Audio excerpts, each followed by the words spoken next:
White folks are guests in the house of hip-hop, Brother Ali.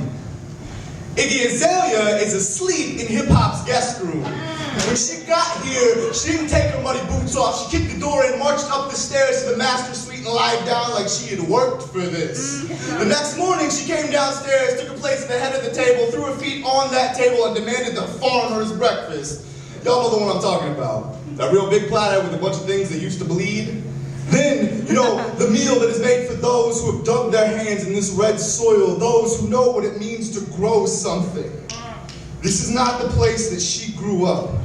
Not to say that you can't call it home, Iggy, it's just you can't, but just because you use a room doesn't mean you built the house. Doesn't mean you know the woodwork. This isn't my childhood home either.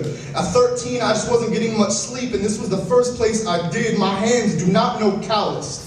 My heart is not that of a carpenter, but this hip-hop, this holy of boom baps and hand claps taught me to throw my hands up, not because I was told to, but because I knew I could reach for something greater than myself, showed me how to build something with them. Iggy, did you mistake its welcoming for submission?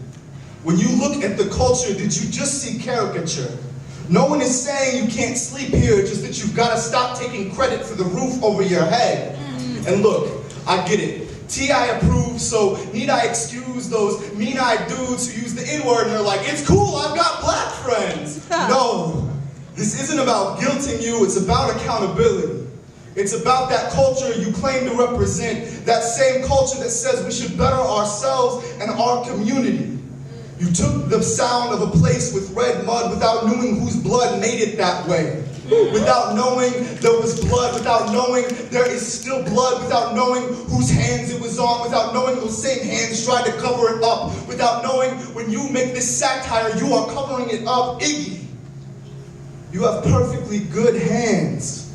Build something of your own. Yeah.